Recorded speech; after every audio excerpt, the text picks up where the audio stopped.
महत्वपूर्ण निर्णय लिए हैं जो भारत और क्रोएशिया की साझेदारी को और मजबूत करेंगे और नए क्षेत्रों में मिलकर काम करने के रास्ते खोलेंगे।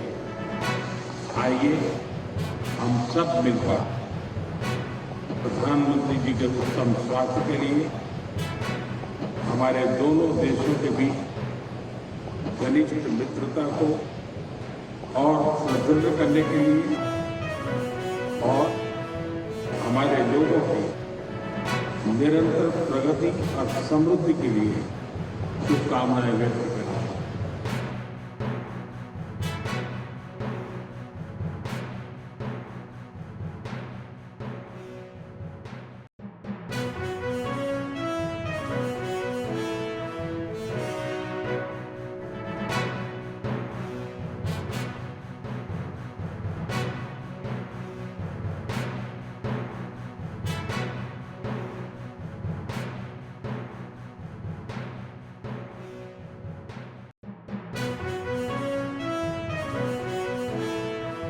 ದಿನದಿಂದಲೂ ಸಹ ನಮಗೆ ಕೊಟ್ಟಿರ್ತಕ್ಕಂಥ ಒಂದು ಕೊಡುಗೆ ಇವತ್ತು ಈ ಯೋಗ ಅನ್ನೋದು ಅಂತಾರಾಷ್ಟ್ರೀಯ ಮಟ್ಟದಲ್ಲಿ ನಾವು ನಮ್ಮ ಭಾರತದ ಭೂಪಟವನ್ನು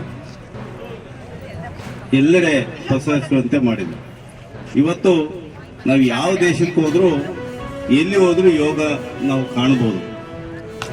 ಅಲ್ಲಿ ಆರೋಗ್ಯದ ಬಗ್ಗೆ ಎಷ್ಟು ಕಾಳಜಿ ವಹಿಸ್ತಾ ಇದ್ದಾರೆ ಈ ಯೋಗದ ಮೂಲಕ ಅಂತ ಹೇಳಿದ್ರೆ ಕೆಲವು ಪ್ರೋಗ್ರಾಮ್ಗಳನ್ನ ನಾವು ನೋಡಿದಾಗ ಗೊತ್ತಾಗ್ತದೆ.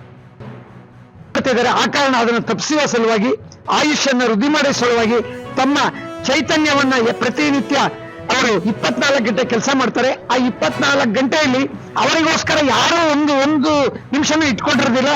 ಅಂತಾರಾಷ್ಟ್ರೀಯ ಯೋಗ ದಿನಾಚರಣೆಯ ಕರೆ ಏನಂದ್ರೆ, ನೀವು 24 ಗಂಟೆ ದಿನದ 24 ಗಂಟೆಯಲ್ಲಿ 1 ಗಂಟೆ ನಿಮಗಾಗಿ, ನಿಮ್ಮ ಆರೋಗ್ಯಕ್ಕಾಗಿ, ನಿಮ್ಮ ಆಯುಷ್ ವೃದ್ಧಿಗಾಗಿ, ಆಮೇಲೆ ನಿಮ್ಮ ಖರ್ಚು ವೆಚ್ಚಗಳನ್ನು ಕಡಿಮೆ ಮಾಡೋದಕ್ಕಾಗಿ ನೀವು ಯೋಗ ಮಾಡಿ ಅಂತಕ್ಕಂಥ 21ನೇ ತಾರೀಕು ಇದೇ ತಿಂಗಳ 21ರಂದು ಬೆಳಗ್ಗೆ 6:30ಯಿಂದ 7:30ವರೆಗೂ ಆಯೋಜಿಸಲಾಗಿದೆ ಜಿಲ್ಲಾ ಆಡಳಿತ ಮತ್ತು ಆಯುಷ್ ಇಲಾಖೆಯಿಂದ.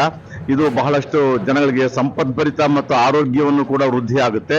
ಇದರಿಂದ 1 ಗಂಟೆ ಆಸನಗಳನ್ನು ಮಾಡಬೇಕು, ಅರ್ಧ ಗಂಟೆ ಪ್ರಾಣಾಯಾಮ ಮಾಡೋದ್ರಿಂದ ನಮ್ಮ ದೇಹಕ್ಕೆ ಹೆಚ್ಚು ಆಮ್ಲಜನಕ ಸಪ್ಲೈ ಆಗ್ತದೆ, ಶಕ್ತಿ ಬರ್ತದೆ. ನಾವು ಇಡೀ ದಿನವೆಲ್ಲ 24 ಗಂಟೆಯಲ್ಲೂ ಕೂಡ ನಾವು ಲವಲವಿಕೆಯಿಂದ